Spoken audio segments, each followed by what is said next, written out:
வேண்டும், யாருக்கு வாக்களிக்க வேண்டும் என்பது முக்கியமாக பார்க்கப்பட வேண்டிய ஒரு விஷயமாக உள்ளது.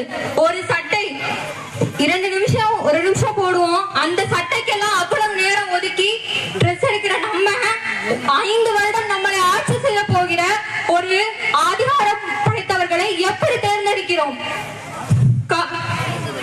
காசுக்காகவும் பணத்துக்காகவும் அவர்கள் நம்மளை விலைக்கு வாங்குகிறார்கள் என்பதை நாம் யாரும் மறந்துவிடக் கூடாது. நாம் அனைவரும் வாக்களிக்கும் போது ஒவ்வொரு நிமிடமும் சிந்தித்து வாக்களிக்க வேண்டும். திருக்குறள் அழகாக அறநிலைத்தல் எல்லாம் அறம் பற்றி திருக்குறள் அழகாக கூறுகிறது. அப்படிப்பட்ட அறத்தை நம் அரசியல் கட்சிகளும் அரசாங்கங்களும் பின்பற்றுகிறதா என்பதை நாம் அனைவரும் தெரிந்து கொள்ள வேண்டும். சிலப்பதிகாரத்தில் அரசியல் படைத்தவர்களுக்கு அறம் கூற்றாகும் என்கிறது. அரசியல் படைத்தவர்களுக்கு அறம் கூற்றாகும் என்கிறது. அதாவது ஒரு அரசன் தன் நீதியில் இருந்து தவறினான் என்றால் அவன் இறைவனால் தண்டிக்கப்படுவான் என்பது சிலப்பதிகாரம் கூறுகிறது. இறைவனால் தண்டிக்கப்படுவார்கள் என்பதெல்லாம் எனக்கு தெரியாது. அரசியல் படைத்தவர்கள் மக்களால் தண்டிக்கப்பட வேண்டும். மக்கள் ஒவ்வொருவரும் சிந்தித்து வாக்களிக்க வேண்டும்.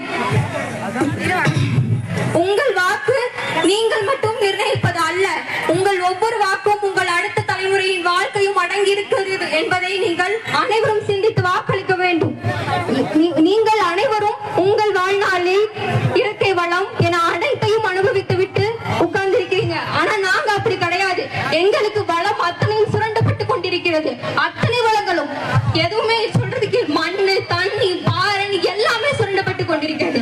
அப்படி இருக்கையில நீங்க செஞ்ச தவிர நாங்க செய்யக்கூடாதுன்னு நினைக்கிறோம். எங்க அடுத்த தலைமுறை மக்களுக்கு அனைத்து வளங்களையும் கொண்டு சேர்க்கணும் அப்படிங்கிற எண்ணத்துல நாங்க உட்கார்ந்துட்டு இருக்கிறோம்.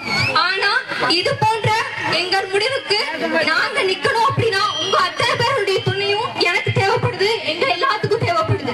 நீங்க எல்லாம் வாக்களிக்கும் போது சிந்தித்து யாருக்கு வாக்களிக்கணும் அப்படிங்கறத பார்த்து உங்கள் அடுத்த தலைமுறையின் வாழ்க்கையை யோசிச்சு நீங்க வாக்களிச்சா மட்டும்தான் எங்கள் அடுத்த தலைமுறை நல்லா வாழ முடியும். நீங்க எல்லாருமே